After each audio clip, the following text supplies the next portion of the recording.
Oi, oi! Sejam muito bem-vindos a mais um episódio do Ana Paris Cast. Hoje, em especial, um assunto que eu já queria ter abordado lá no início, lá no nosso começo do Ana Paris Cast, pois é fundamental para entendermos o porquê do nosso diálogo, o porquê da nossa identificação, falando a respeito do comportamento humano. Mas como tudo tem o seu tempo para acontecer, e isso também a gente já falou por aqui, hoje estamos recebendo uma psicóloga exatamente no Setembro Amarelo, elucidando essa data que tão precisa ser discutida, que tão precisa ser falada. Vamos falar do comportamento humano e também da adaptação dos nossos piticos, no meu caso da Ayla, em relação à escola e a adaptação da mamãe aqui que sofre muito para deixar a minha pitica na escola, essa separação que para mim é tão dolorosa, mas que é tão benéfica para ela e, consequentemente, para mim como um todo, a partir do momento que eu abro meu coração e entendo isso, né, Majorri? Seja muito bem-vinda, gratidão por você estar aqui. A Majorri, ela é psicóloga, ela é clínica, mas ela atua no Colégio Alameda e tá ali sempre à disposição dos pais, tendo esse olhar mais carinhoso para essas crianças, para esse acolhimento um pouco mais direcionado na parte clínica, né? Porque o fraternal a gente tem no Colégio Alameda da hora que entra até a hora que você encontra os bichos que estão ali. Mas, Jorri, obrigada por você estar aqui, obrigada por sua disponibilidade e é um assunto de extrema importância para estarmos aqui trazendo identificação a todas as mães, a todas as famílias e também a todas as pessoas que precisam começar a entender a questão do comportamento humano. Gratidão, seja bem-vinda. Obrigada, eu que agradeço. É sempre muito bom poder contar com esses meios de comunicação, porque a gente alcança mais pessoas e a psicologia, ela tem muito interesse em alcançar as pessoas e ensinar para elas como que é o nosso funcionamento, para que a gente tenha uma vida melhor, mais saudável, mais funcional. Né? E na escola é isso que a gente faz, um olhar para a criança no sentido de o que podemos fazer de melhor para proporcionar que o desenvolvimento dela aconteça da forma mais integral. A gente não tem como isolar o emocional, muito pelo contrário, ele é a base. Né? Então, quanto mais um olhar integral a gente tem para a criança, para o ser humano, mais possibilidade de sucesso no sentido de bem-estar, de viver emocionalmente bem e tranquilo. É muito delicado falarmos em relação ao comportamento humano. Eu sempre uso esse parâmetro, né? Quando a gente tem uma dor de cabeça, a gente fala, nossa, tá doendo a cabeça, vou tomar tal remédio, que muita gente já se automedica, né? Mas que é ali um alerta de que algo tá errado, não tá bom, né? Dentro do nosso corpo. As doenças mentais, elas vêm de uma forma tão silenciosa, e aí qual a nossa primeira reação, né? É se calar, não é colocar isso para fora. E esse, acho que é o maior desafio do entendimento do ser humano consigo mesmo e com a sua mente. Tô correta? Você sabe, Ana, que a base não foi feita. A base é se entender sobre os sentimentos, validá-los, entender a origem deles. Na terapia cognitivo-comportamental, que hoje é que tem mais evidências científicas, porque hoje a psicologia, ela é como a medicina, uma ciência. A gente tem exames de ressonância magnética, a gente vê onde as partes do cérebro estão acesas, né? Então hoje a gente tem um mundo muito melhor em relação a dados, tá? Então, na terapia cognitivo-comportamental, que é a que tem mais evidências de funcionalidade, ela entende assim, de forma geral, que toda situação gera um pensamento, todo pensamento gera um sentimento, todo sentimento gera um comportamento, tá? Nada disso foi ensinado. Nada. Né? As situações, elas acontecem independente da nossa vontade. Então, a gente tem pouco manejo aqui. Os pensamentos, eles vêm, é muito rápido, é instintivo e a gente não pensa sobre eles, o que chama metacognição, pensar sobre os pensamentos, tá? Isso é muito Me fez importante. pensar um pouquinho agora Isso. aqui. A gente não pensa sobre os nossos pensamentos. Quando você fala, a dor de cabeça eu sinto, tá aqui, né? Eu sei onde tá. Isso é metacognição, é pensar sobre os nossos pensamentos. Espera, o que eu tô pensando? Tá. Deixa eu entender. O sentimento é a expressão do pensamento, tá? Embora a sociedade diga que a gente tenha manejo deles, a gente não tem manejo. Sentir, não sentir, principalmente com criança, é muito dito isso. Você não pode sentir raiva. E cadê o botão que aperta para não sentir raiva? Você vai sentir raiva. A raiva tem um porquê de existir, né? Tá tudo bem sentir raiva. Você não pode bater por conta que você tá com raiva, mas você pode sentir raiva. E o comportamento é o final, tá? Onde socialmente a gente aprendeu a tentar manejar com comportamento. No fim da cadeia. Lá no fim. E não é. Quando todo o processo não foi feito, não foi entendido e incorporado. Isso mesmo. Então, ó, por exemplo, deixo a minha filha lá na escola, Tá. né? Pensamento, tô abandonando. Ai. Sentimento, culpa. Comportamento, morro de chorar. Tá? Eis aqui.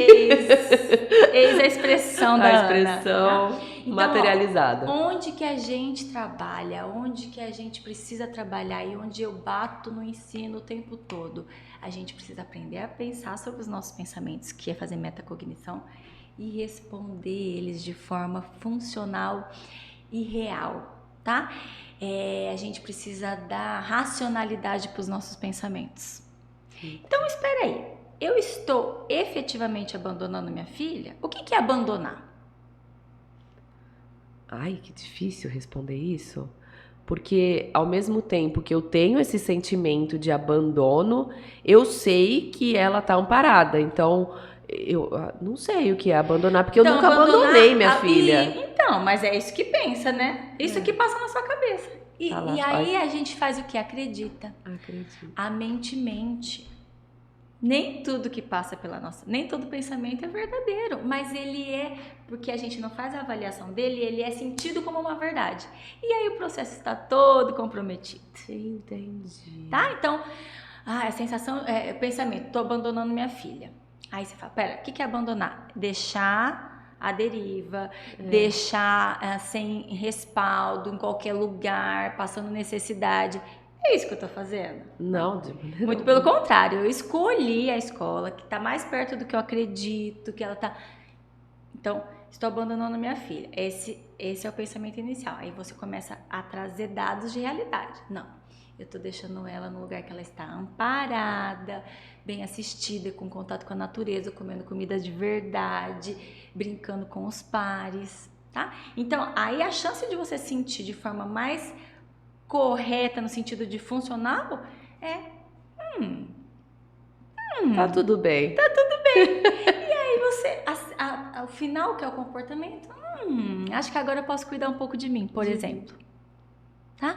Então a gente precisa aprender a pensar sobre os nossos pensamentos. Essa é a base da saúde mental. Essa é a tarefinha, então, que vamos deixar aqui, ó, de primeira mão. O bate-papo só começou e já temos tarefa. Pensar sobre os nossos pensamentos. E de preferência, põe no papel, porque fica palpável. Tá? Passa muita coisa na nossa cabeça. Põe no papel o pensamento assim como ele vem. Põe no papel. Depois você vai ler ele e você vai procurar qual que é o dado de realidade que esse pensamento está correto. Você vai ancorar na realidade, nos fatos. E não no mundo das ideias. Não no que a nossa mente criou. Isso. Exato. Olha que aula. Que aula. Mas, Jorri, e é isso, né? Exatamente isso que acontece com a pessoa que tem aí esse processo, né, desse comportamento perdido, vamos dizer assim, que tá aí esse processo mal encaminhado, e consequentemente para a família também, é onde a gente entra na questão elucidando o Setembro Amarelo. O que é o Setembro Amarelo? Vamos colocar aqui, né? Vamos desmistificar. O Setembro Amarelo, tá bom, tô falando suicídio. Não, gente, não é só isso. É prevenção. Exato. Né? Nós estamos falando de um problema de saúde pública, né? Com números inacreditavelmente altos, que acontecem não só com adultos, com jovens e crianças também. Com crianças? Sim. Com crianças também, né? Às vezes ela não consegue chegar, mas é a ideação. Ela tem um desejo, tá? Mas isso é um assunto muito complexo nessa parte da infância e da adolescência. Mas é importante falarmos que existe, que tá ali. Isso, existe. E a base da saúde emocional e da prevenção do suicídio, ela começa justamente na infância, nas relações, né? Na segurança que é dada para a criança de ser quem ela é, em instrumentalizar as crianças a lidar com qualquer tipo de situação, tá? Mas de forma geral, o Setembro Amarelo é uma data que põe luz num problema muito sério, que é o suicídio, com o objetivo de falar sobre, para que a gente possa prevenir e promover. Prevenir e promover. Socialmente a gente está sempre remediando, né? E no mundo ideal a gente previne e promove. Entendi. Tá? Então, Setembro Amarelo é uma data que a gente fala sobre isso, sobre causas. A gente fala em doença mental, né? Transtornos psicológicos, que são a grande incidência, mas não só, tá? Não só. O que de forma geral, a base do suicídio é o quê? É uma falta de possibilidade de enxergar uma solução. Um outro olhar. Às vezes você está olhando tão ali, você não consegue olhar para o lado e entender que existe um outro caminho. Isso, e não deixa de ser a gente acreditar num pensamento. Tá. Né? Que não tem outro jeito. Entendi. Que não tem outro jeito. E como se alertar para isso? Porque eu tô com um amigo, eu percebo que tá dando sinais, tá? Mas eu tento me aproximar, eu tento conversar. E aí, às vezes, a gente fala, será que sou eu que estou invadindo o espaço dessa pessoa? Não, ela não quer falar. Será que sou eu que estou enxergando demais? É muito delicado falar disso, mas como que a gente... Quais são os principais alertas? Então, assim, a gente fala de mudanças de comportamento. Então, por exemplo, a pessoa que gostava muito de tais coisas, ela passa a não se interessar mais, né? Ela passa a estar sempre com semblante pesado. É como se ela começasse a cindir, ela já começasse a se despedir da realidade que ela vive. Então, ela vai se desconectando. Tá? Mas, Ana, veja, a gente fala, né? As famílias se sentem muito culpadas. Mas a gente vive num mundo muito rápido, cheio de coisa, cheio de... Esse processo, a gente tá falando de quanto tempo, mais ou menos? Não tem. A gente não tem esse dado específico, porque justamente ninguém vai contar pra gente depois, né? Então, a gente tem algumas informações faltam justamente porque a gente passa pela avaliação das outras pessoas. Eu percebi que tal mês mas a gente, internamente mesmo não tem, tá? Mas, de forma geral, e tem tipos diferentes, né? Tem pessoa que vai levando tudo igualzinho e ela faz um esforço para não deixar vestígio. E tem aquela que... Na mente dele, isso, quando a pessoa decide, isso é muito difícil, né, a gente colocar isso, mas quando a pessoa decide, é um caminho que ela já tomou e a mente consegue decidir, seguir o planejamento como seguia antes? Depende. Então, a gente quando fala do ser humano, Ana, a gente está falando de multifatores, tá? Então, nós estamos falando de temperamento, que é a parte mais inata do comportamento. É aquilo que a gente vê a diferença dos bebês muito pequenininhos. Tem o bebê que é mais chorão, tem o bebê... Isso é temperamento, tá? Bem pequenininho. Eu quando estou observando as crianças lá, as menorzinhas, eu falo, olha que o temperamento é incrível. Porque eles têm a mesma faixa etária, são muito bebezinhos e eles se comportam diferente, tá? Estamos falando de temperamento, nós estamos falando de características de personalidade que são formadas ao longo do tempo, até o início da vida adulta. Nós estamos falando de relações. E aí a gente está falando, então, de família, de grupo de amigos e do social, tá? Tudo isso interfere. Por isso que falar do ser humano é complexo, porque a gente não tem a nossa ânsia tem vontade de ter cartilhas, né? Faça isso, o resultado é isso, mas não tem. Então esses múltiplos fatores vão determinar como que a pessoa chega a esse ponto, que tipo de ação e planejamento ela fez, né? O quanto fatores externos podem mudar esse pensamento dela, porque às vezes podem, às vezes não podem, tá? O quanto, uma vez eu estava vendo uma pesquisa dos bombeiros que grande parte das pessoas que foram encontradas mortas por suicídio, o corpo indicava a posição de que elas tinham se arrependido. Como se elas estivessem tentando buscar, tipo, o telefone para pedir ajuda. Que maluco, né?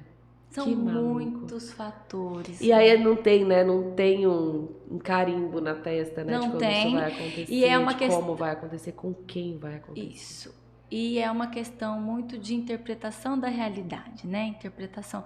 Então, por exemplo, vamos pensar em questões financeiras, tá? O que quer dizer o financeiro para a pessoa? A base do ser humano, Ana, é pertencimento e aceitação. A gente está sempre buscando pertencimento e aceitação, tá? Em que lugar essa questão financeira entrou, né?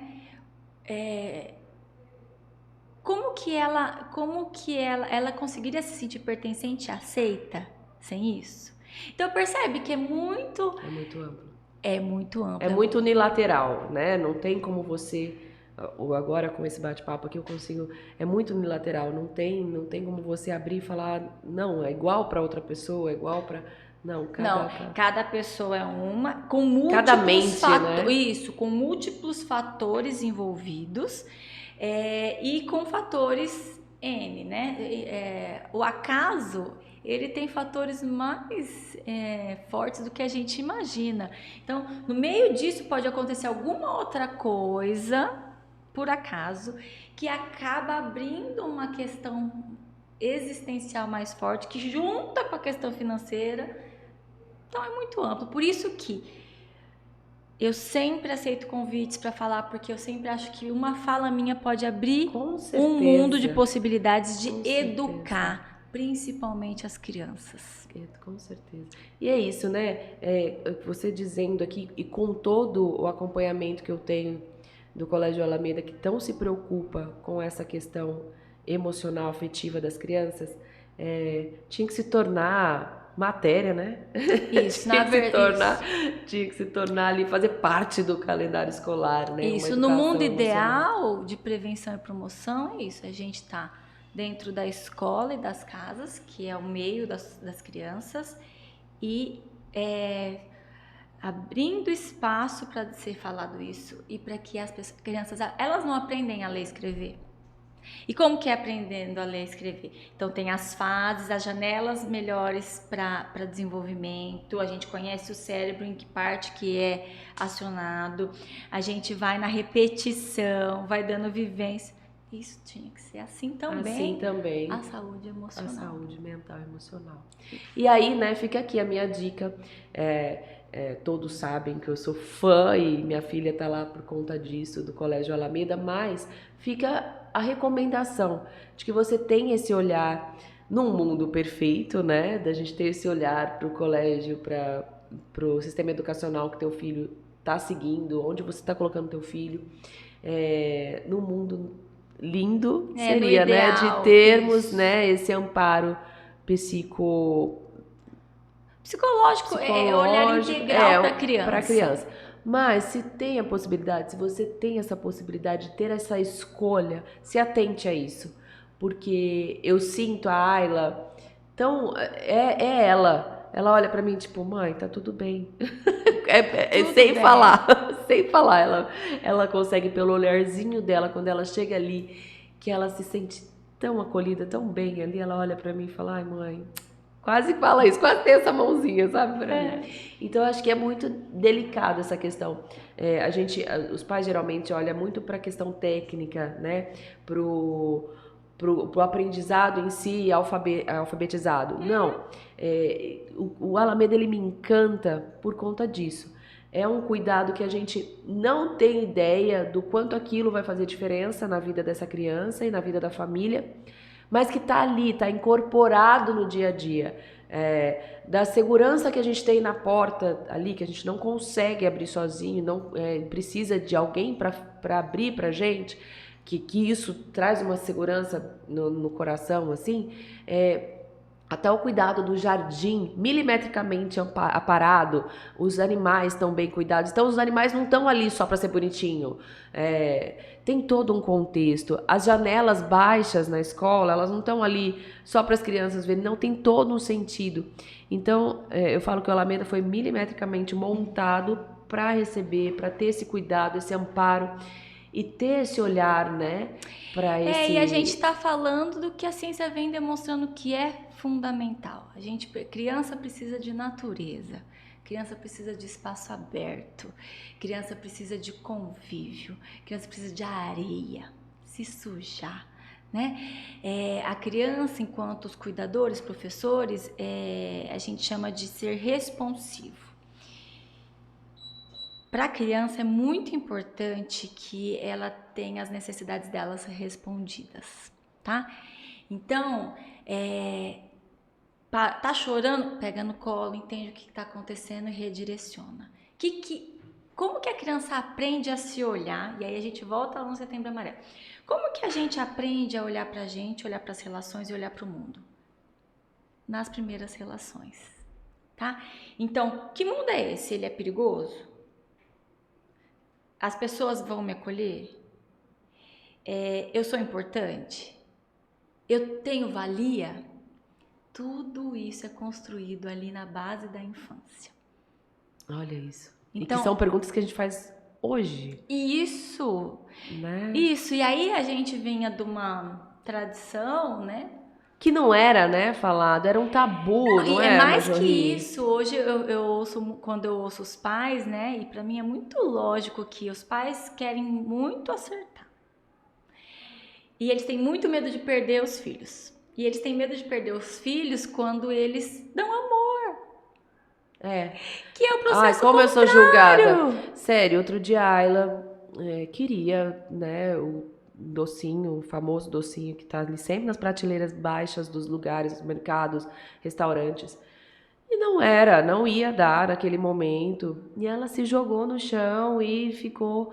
E aí abaixei, sentei no chão com ela, comecei a conversar tudo, e ela se debatendo, e eu ali, né? E isso, a fila parada. E eu ali, eu olhei pra pessoa e falei, pode passar. Aí a mulher olhou, ela falou assim, olha, você nunca vai conseguir fazer com que sua filha entenda o que você quer.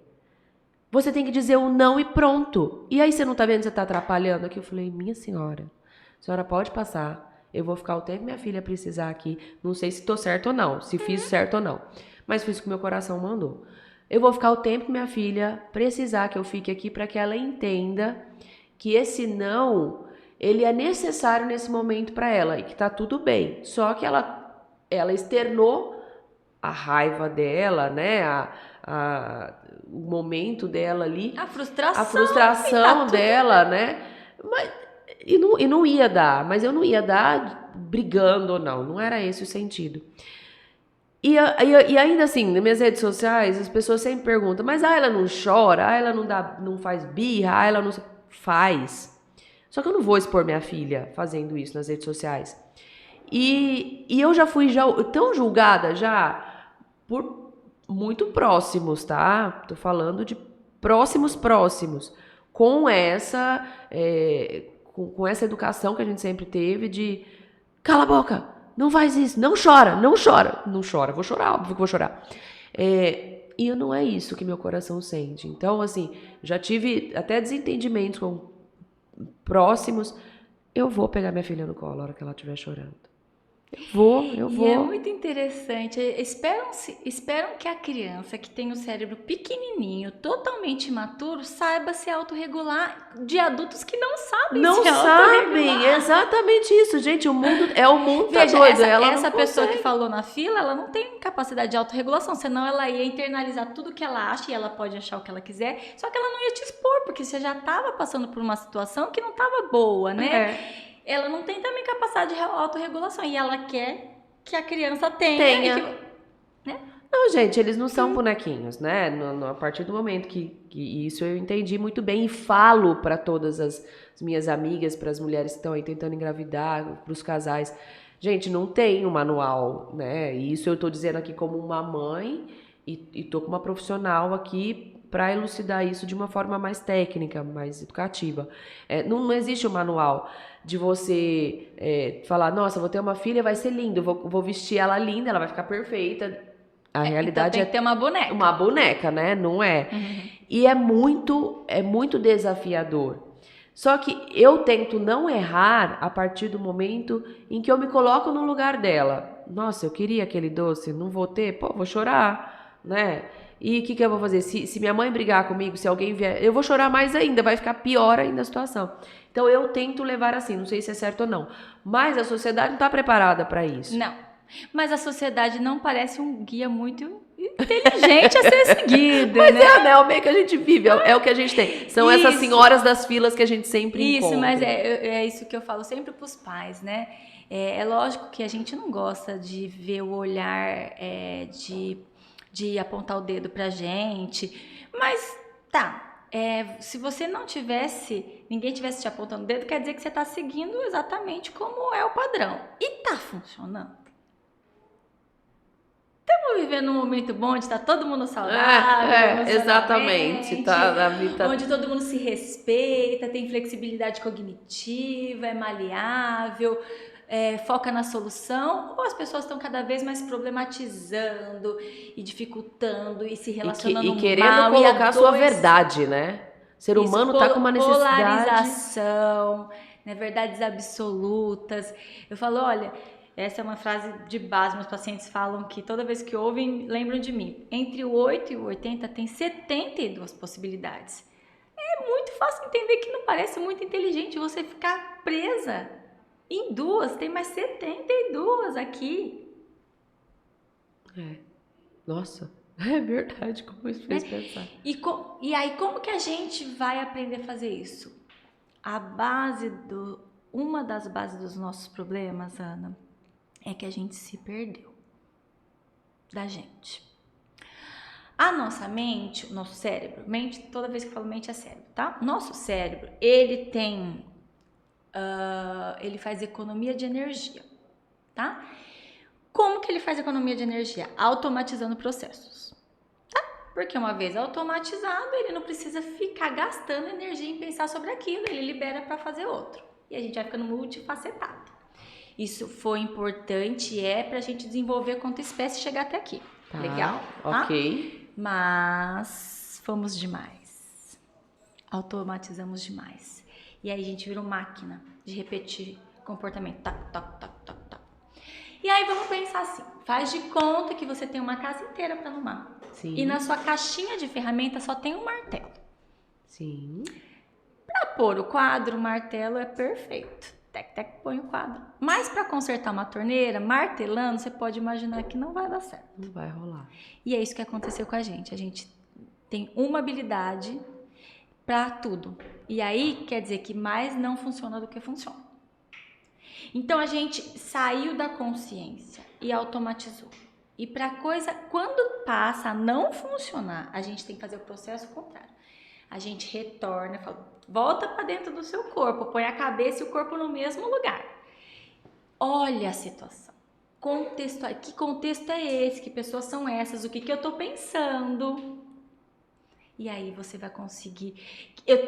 A ferramenta que eu tenho funciona? Não funciona? Então qual que eu tenho que desenvolver? Mas você percebe que tudo isso é gasto de energia. E é um processo. É um processo e é gasto de energia. E o nosso cérebro, ele luta para automatizar. Então é um processo de intencionalidade. Eu acho essa palavra fundamental. Intencionalidade. Qual que é a intenção na criação da sua filha? Então você descobre a intenção, o que você tem que fazer, experimenta, reavalia, experimenta outra coisa, mas você tem que estar ativa e presente no processo. Presente no processo. Então eu vou continuar abraçando minha filha quando ela estiver chorando. E o que chamamos de birra, né, Majorri? É exatamente isso, é a expressão de que essa criança está pedindo ali atenção, gente. O que é o comportamento? A expressão é uma manifestação. tá?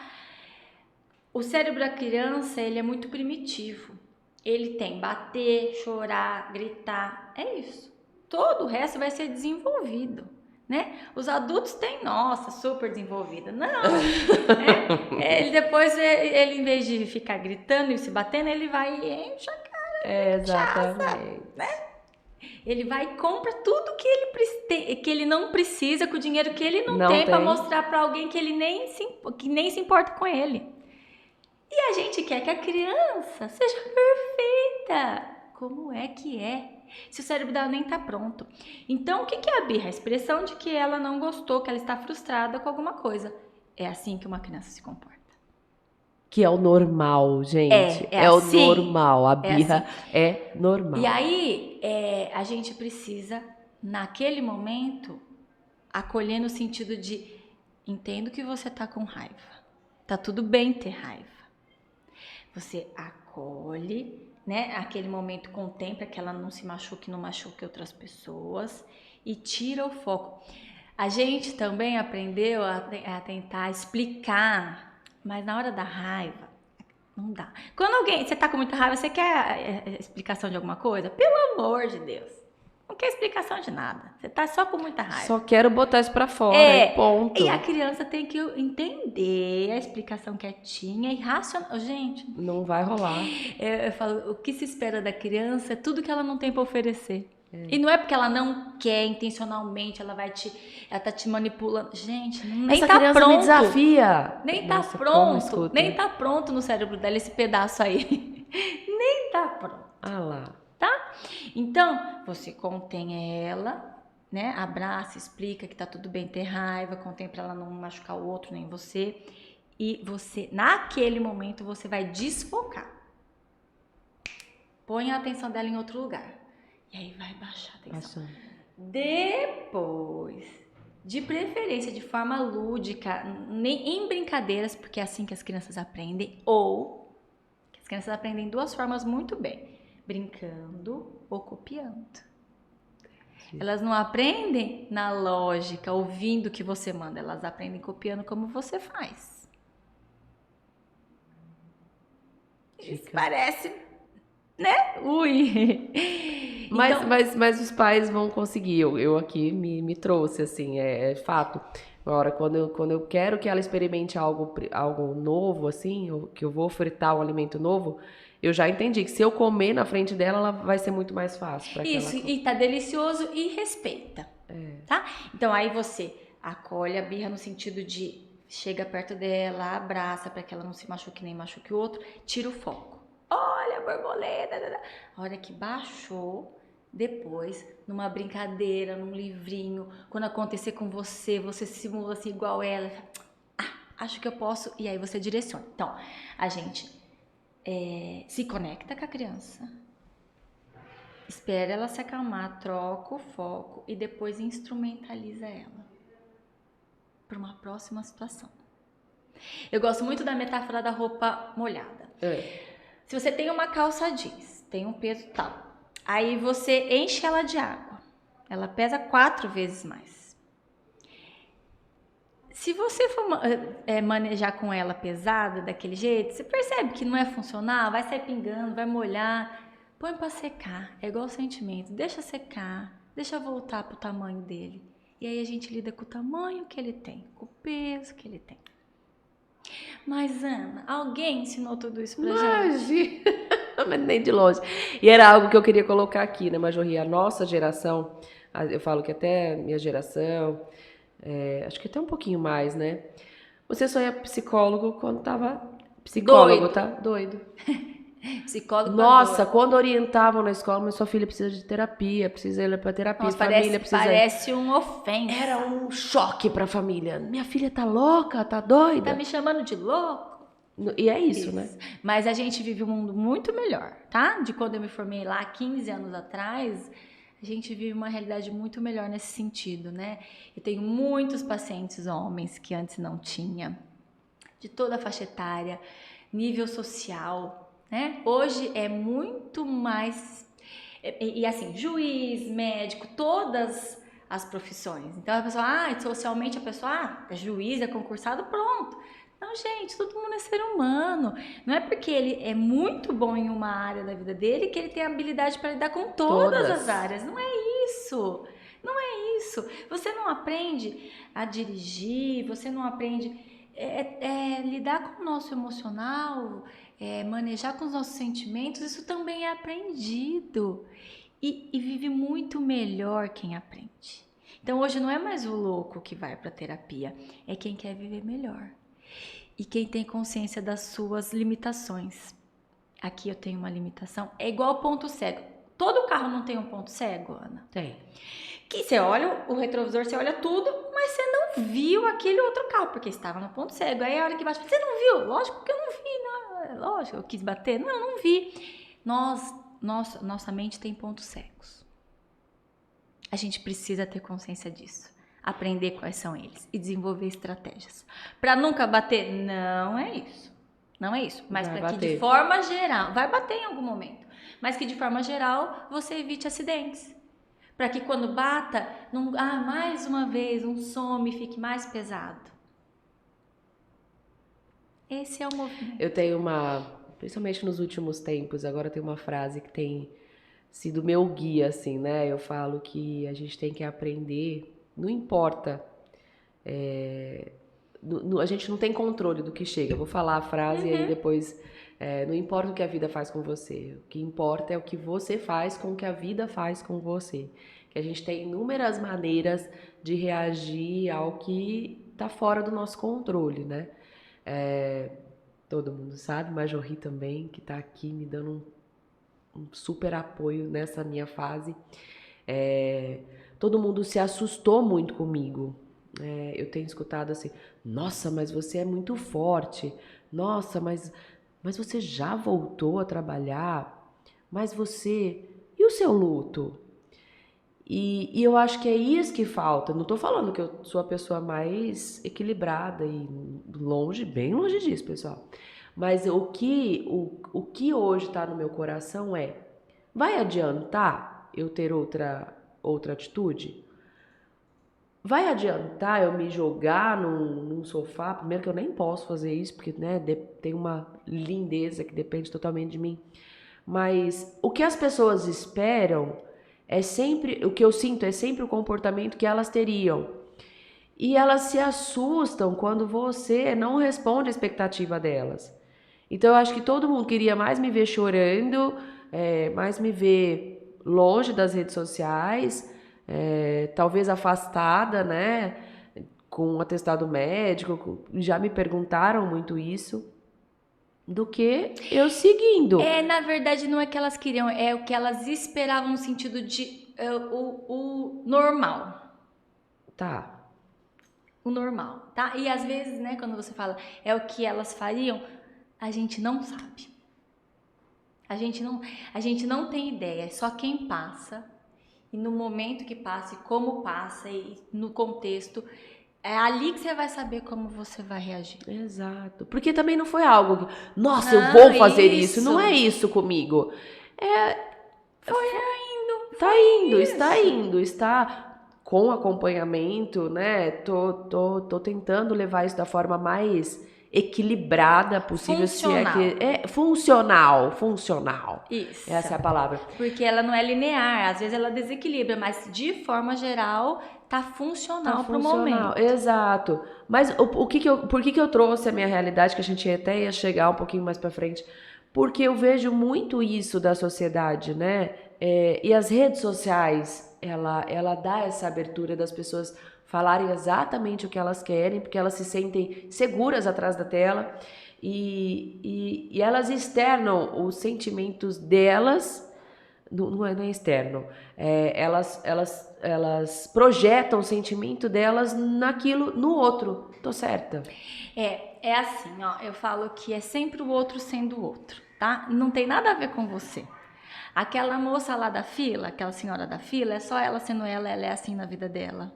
Esse da internet que vomita, né, é só ele sendo ele por um acaso, você passou por ele pôs em você, mas não é pessoal, tá? É muito mais sobre quem fala, né? Quem sempre acha. Sobre quem fala. É só o outro sendo o outro. A gente consegue se viver e se relacionar muito melhor quando a gente tem isso muito claro. É só o outro sendo o outro, tá?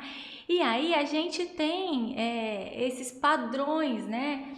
A gente vive num sistema de consumo, tá? A gente precisa ter isso em mente, que uma das bases dos nossos problemas é que a gente vive num sistema de consumo, onde quanto mais desregulado emocionalmente você está, mais você consome.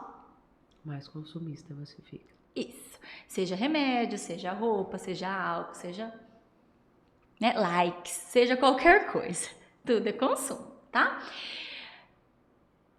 Eu falo que é como se a gente fosse uma boiada feliz indo pro matadouro. Esse é um movimento social do sistema de consumo, né? Tá todo mundo ali e aí vem um boizinho contrário, é o boizinho louco, né? Boizinho fora da curva. A gente tenta ficar o tempo todo classificando, né? Isso é certo, isso é errado. E não tem, né? Quando a gente olha pro outro como alguém que também tá tendo as lutas dele, e que é o que ele pode ser naquele momento, a gente também não fica tão apegado nesses comportamentos que nos ferem. Uhum. Você olha pro outro, eu falo sempre isso, quando você tá lidando com alguém muito difícil, é muito bom você olhar pro outro e pensar, putz, eu posso me afastar dessa pessoa, e ela que vive dentro dela e não pode se afastar. Exatamente. Aí você fala, tá até bom. Eu falo, tchau, obrigada, e vai embora. E ela mora dentro dela. Né? Então a gente tirar do outro, porque no fim a felicidade é uma responsabilidade individual. Que lindo isso. A felicidade é uma responsabilidade individual.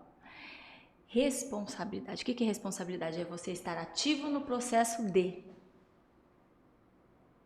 O Freud tem uma frase, é atribuída a ele, acho que é, né? Que diz assim: qual a sua responsabilidade na desordem da qual você se queixa? Caraca. Qual a sua responsabilidade? Porque a gente acaba, né, terceirizando e aí sempre a culpa é do isso, outro. do outro, seja quem for o outro. E quando a culpa é do outro, você está dizendo o quê? Eu tô paralisada. Mas e aí isso entra para as famílias de um suicida? Aí vem ao contrário? As famílias puxam para si? Puxam para si, porque a frase que mais é ouvida de famílias de pessoas que cometeram suicídio é: eu tinha que ter feito isso, eu tinha que ter feito aquilo. Mas você tá falando do verbo ter, mas olhando em retrospectiva quando você sabia o que estava acontecendo, quando você já sabe o que aconteceu. Não, mas você não tinha como fazer isso. Então, uma coisa é eu gostaria de ter feito isso. Tá. Eu gostaria de ter percebido isso, tá? O ter, ele fica só te culpando, ele fica só te maltratando, e aí vira uma responsabilidade sua de uma coisa que não é.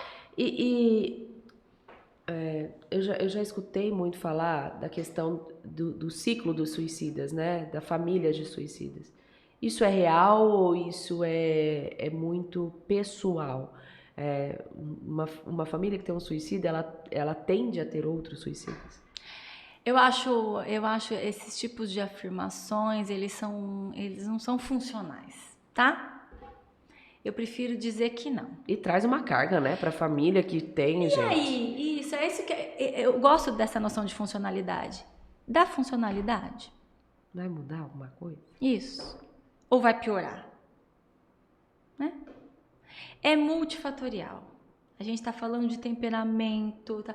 Multifatorial, como a interpretação que aquela pessoa dava daquele fato específico que pode ter sido disparador. E tem pessoas que não têm disparador. O fator que desencadeia. Tá? E quando a gente... eu já fiz uma matéria sobre o Setembro Amarelo, de uma pesquisa que fala que quando a gente tem o Setembro Amarelo, é o mês que mais tem casos suicidas. E essa pesquisa, ela é Que tipo de pesquisa é essa? Não, de quantificar, quantitativa. Mas essa então, a gente... Mas ela me chamou a atenção porque é isso, porque a partir do momento, é igual assim, não olhe o carro vermelho, você Ele só vai ter o aparece, carro isso. vermelho. Então, A mente tem a gente chama de o que se vê é tudo que há. O que faz um psicólogo clínico, por exemplo, que a pessoa chega até? A pessoa chega lá e ela tá com o campo de visão dela limitadíssimo. Ela só consegue ver aquilo. Então, o que se vê é tudo que há. Cai um avião, logo todo mundo tem medo de andar de avião, porque, embora as estatísticas sejam que o avião caia muito menos do que um carro bata. O psicólogo, ele faz assim, ó. Ele tira o tampão. Deixa a pessoa olhar o todo e fazer as escolhas dela. Então eu fico pensando, o que ajuda a família do suicida? O que ajuda? O que eu poderia dizer para essa família?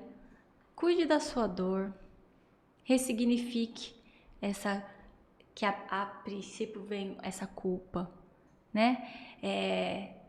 Aprenda a viver melhor também em homenagem àquela pessoa, né? Dê funcionalidade. O que é ressignificar? É trazer um significado novo para uma situação. O GPS, quando você põe o caminho lá e não dá certo, ele faz assim, recalcula a rota. O ser humano faz o quê? Não acredito que essa rua tá interditada, a culpa é do prefeito, que a culpa é... E fica brigando e aí xinga o motorista do lado. É só ele recalcular a rota. Você queria que fosse assim? Não, mas é assim que está neste momento. A gente tem muito essa noção de pra sempre, de permanência. A sua filha sempre vai fazer birra. Gente, é neste momento. Não é assim que eu gostaria que estivesse, mas é assim que está neste momento. E eu posso fazer isso para tentar fazer ficar um pouco mais funcional. Nossa, gente, como abre, né? E eu só um bate-papo. Mas, Jory, o que você... Para quem tá assistindo a gente, para quem tá chegando essas nossas falas, que tá aí nesse momento tão delicado, o que você diria, assim, se você se deparasse hoje com uma pessoa que tá decidida para o suicídio? Na verdade, o protocolo procure ajuda médica e psicológica urgente, nem que for à força, né? Esse é o protocolo. Qualquer paciente com ideação suicida, ele começa a planejar, né? Ele começa a pensar coloca o suicídio como uma possibilidade. Esse é um passo. O outro passo é ele começar a planejar, desenhar a situação, tá? E por remédio, por qualquer que seja. Qualquer pessoa da família, do meio, profissionais que percebe esse movimento, você tem que usar tudo que você puder para levar ele no médico. Tá. Ele precisa de uma medicação e ele precisa de um acompanhamento psicológico. Isso é urgente. Essa talvez seja o que pode mudar o fim dessa história, tá?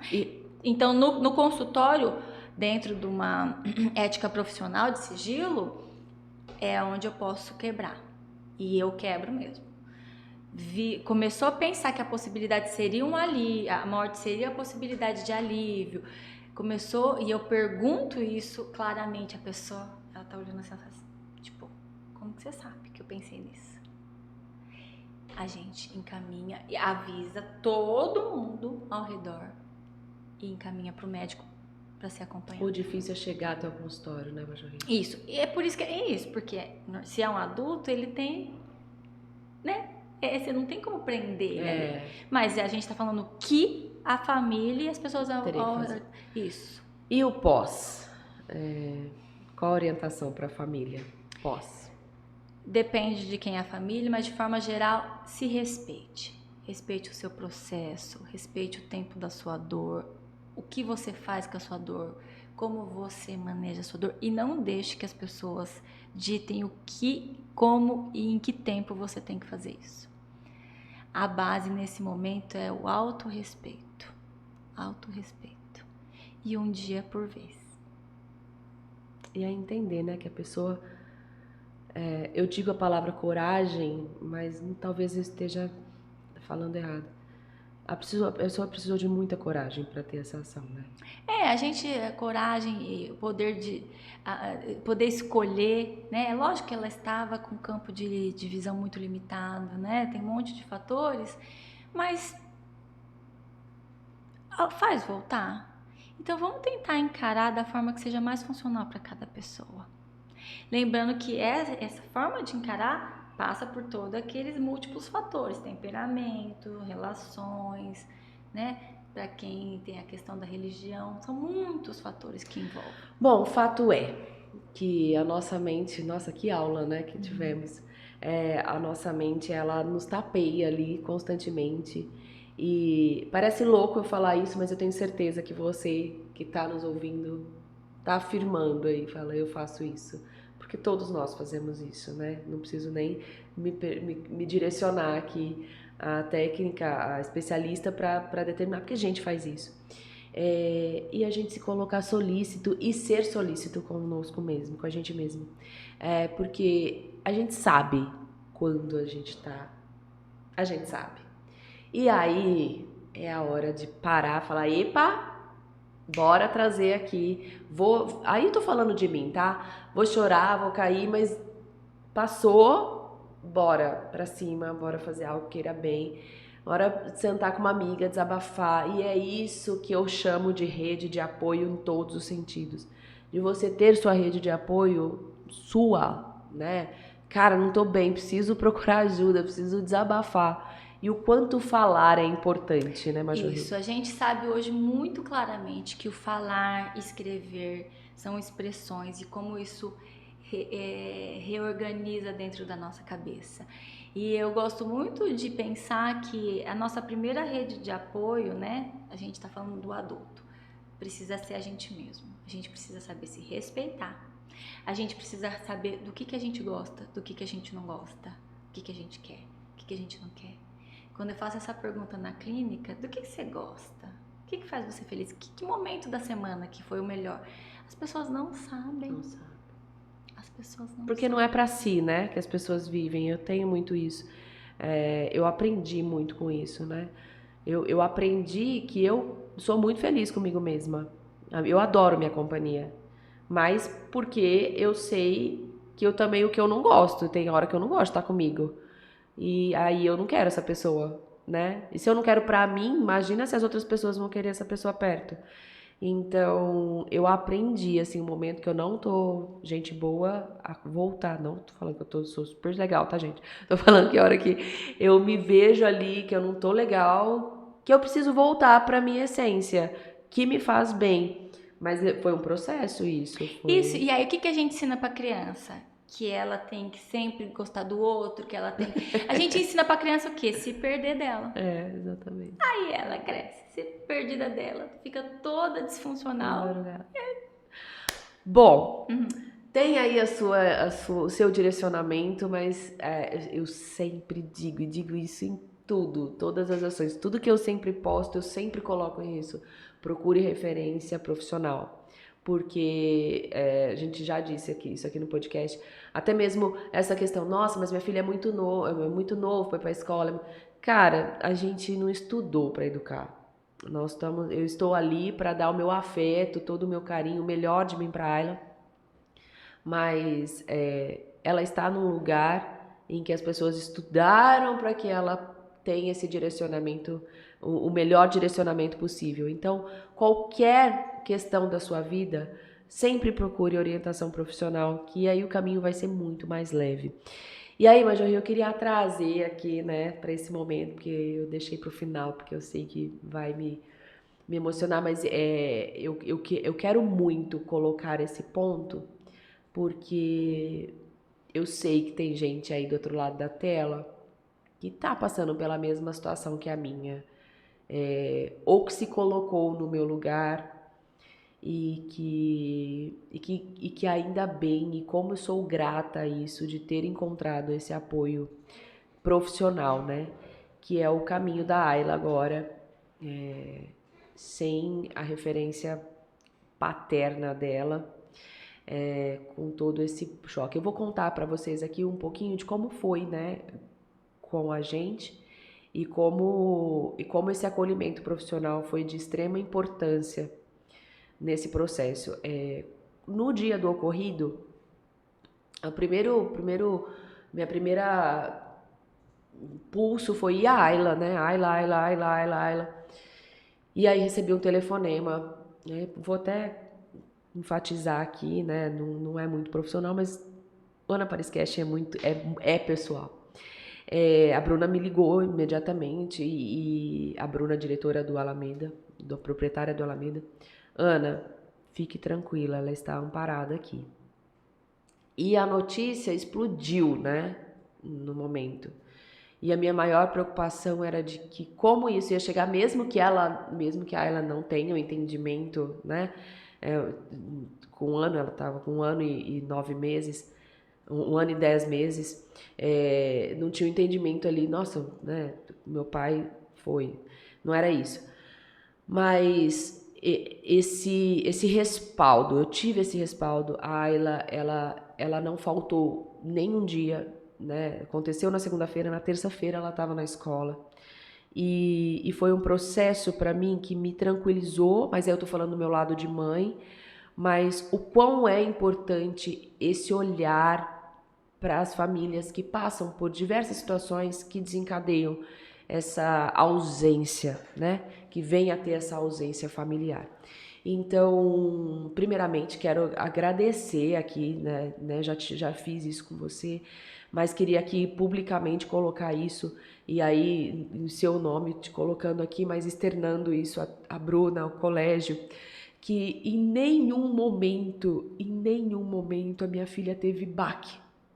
Então, aconteceu, ela não sentiu, posso dizer isso, ela não sentiu, porque a gente foi buscar, ela já sabia, não viu o pai, e aí fui orientada, recebi toda a orientação, recebi todo o respaldo que eu precisava para aquele momento, e a gente decidiu primeiro falar com o papai, tinha ido viajar, papai não estaria ali.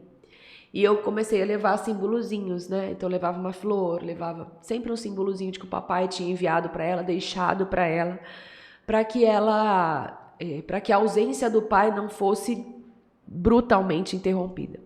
E a gente veio nesse processo do papai viajando, e é assim. Então todo mundo me pergunta, eu não respondo isso para vocês aqui nas redes sociais, estou respondendo aqui. Sim, ela pergunta muito do pai. Hoje bem menos, bem menos. Hoje é quando tem um gatilhozinho. Então ela vê um desenho do papai com a criança. Papai? Ela vê uma criança com o papai, eu sinto que ela fica um pouquinho, né? Mas aí eu fui orientada e a gente tem feito isso, dando as referências. Então, graças a Deus, e como eu sou grata a isso, da ela ter excelentes referências masculinas, né? Então, na hora que ela pergunta, a gente já direciona ao Dindo, que é meu irmão, ao tio, ao irmão do Fer, o tio Leandro. Então, sempre tem uma referência masculina que eu tento trazer para perto dela. Isso foi orientação da Majorri. E queria que você falasse um pouquinho, né? Estamos aqui falando da Ayla, mas nisso como um todo, para que a gente direcione, eu tive isso, mas eu sei que não é a realidade de muitas famílias. Tá. A gente abre o chão, né? Abre o chão. Não tem nada palpável mais, é só a queda livre. E aí a principal questão é, meu Deus, e a criança? E a gente começa a dimensionar o sofrimento da criança a partir do nosso não do dela, né? Da idade que ela tem, da compreensão que ela tem, do quanto o cérebro dela está plástico e ele tem a capacidade maravilhosa de adaptação, né? E aí a criança é incrível porque com pequenas modificações do nosso comportamento eles respondem muito rápido, né? Eu lembro que quando a Bruna me contou, eu ainda não era, eu prestava um serviço para a escola, mas ainda não estava lá concretamente na escola enquanto psicóloga, mas na hora eu falei, estou à disposição, fala para ela me ligar se ela precisar a qualquer momento, né? E orientar as professoras em como lidar com isso. Que foi de extrema importância, né? O Colégio Alameda Majorri, eles tiveram um cuidado com todo o ciclo que ela vive ali, né? Todos que as Isso, então a gente é isso, né? O que a criança ali, ela, mesmo que ela não entende, ela sente que a mãe tá chorando, né? Tá diferente o ambiente, né? Então a gente precisa estar sempre falando para a criança que não é culpa dela. Não é culpa dela. Esse é um dado muito interessante. A USP tem um laboratório de estudo sobre a morte, o LEM. E eu trabalhei com uma das pessoas que organizam isso, muito interessante. Ela dava palestras sobre isso, né? E ela fala que quando ela tá com a criança que perdeu algum parente, a criança mais velha, tá? Que tem compreensão. A criança tá sempre assim. Aí em algum momento ela fala, você acha que você teve culpa? Ela faz assim. Tipo, ela descobriu. Por quê? Porque, por exemplo, quando a mãe fala assim, eu não aguento mais, qualquer hora eu vou sumir, você me deixa louca, qualquer hora eu vou morrer do coração. Ou essas coisas que a gente fala, né, aleatoriamente, ou quando o irmão fica tentando muito, a criança deseja que ele suma. A morte é o sumir. E aí a hora que acontece, a criança sente que ela é culpada. Só que ela não sabe dizer nada disso. Tá? Então é por isso que a gente precisa sempre dizer para a criança, você não tem culpa. Tá tudo, não precisa falar que tá tudo bem. Mamãe tá triste, é um momento difícil, mas você não tem culpa. Então, primeiro dizer isso. A gente vai precisar redobrar o acolhimento, que foi essa orientação para a professora, né? A gente tinha sempre, ou a professora, eu perguntei para a professora, quem que ela tem mais vínculo? Ah, sou eu. Então é você que vai assumir. Toda hora que precisar, as outras fazem, né? Manejam ali com as outras crianças e elas estão bem cuidadas também. E ela vai ter o colinho, né? Não é linear, não vai passar de uma hora para outra, né? A gente precisa entender do desenvolvimento. O desenvolvimento. A gente precisa entender. E volta no desenvolvimento. Volta no desenvolvimento, volta em educação, né? E aí, também na questão, né, que você falou, ela pede muito, as professoras falam, ela pede, e a gente poder direcionar, né, para uma outra figura masculina, afetuosa, porque ela tá pedindo o afeto, ela tá pedindo o amor, ela tá pedindo a segurança, e ainda bem que ela tem outras pessoas que vão poder desempenhar lindamente esse papel. Bom, e assim, com toda essa emoção, mas com o coração cheio de amor e um pouquinho mais, né, equilibrada, eu me despeço da Majorri, agradeço. Que bate-papo proveitoso, que bate-papo que fez quentinho no coração para mim e espero que para você do outro lado da tela. E que se ligou aí, né, uma luzinha vermelha, se atente a ela. Não permita que essa luzinha vermelha seja sobreposta por algumas outras luzes e que essa luzinha ela não consiga ser mais refletida, porque em algum momento ela vai gritar aí dentro de você. Então, procure ajuda, procure um acolhimento que seja profissional, mas que consiga falar, né, Majorri? Gratidão por você ter se disposto a estar aqui e falar sobre isso, né? Eu acho que quanto mais elucidarmos essa questão, quanto mais trazermos para a nossa realidade e dar abertura para que as pessoas possam falar também, a gente vai ter pessoas mais equilibradas, um pouquinho mais conscientes e a gente vai aos pouquinhos transformando o nosso meio.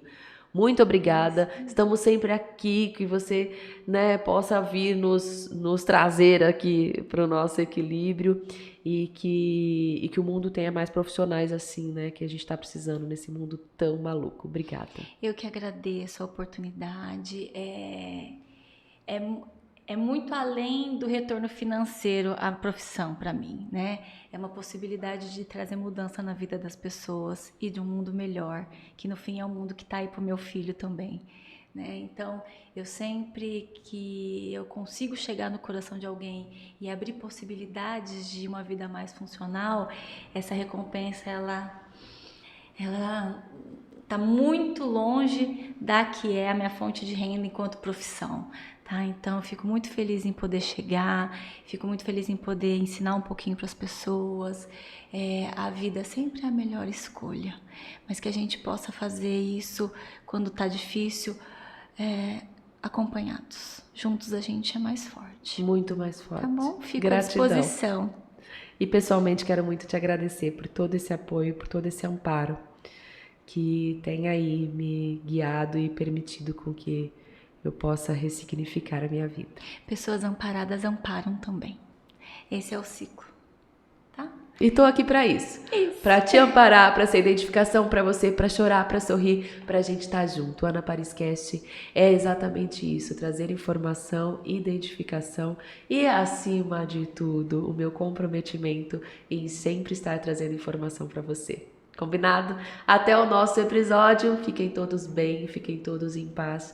Vamos viver, que é o que a gente faz de melhor. Até mais.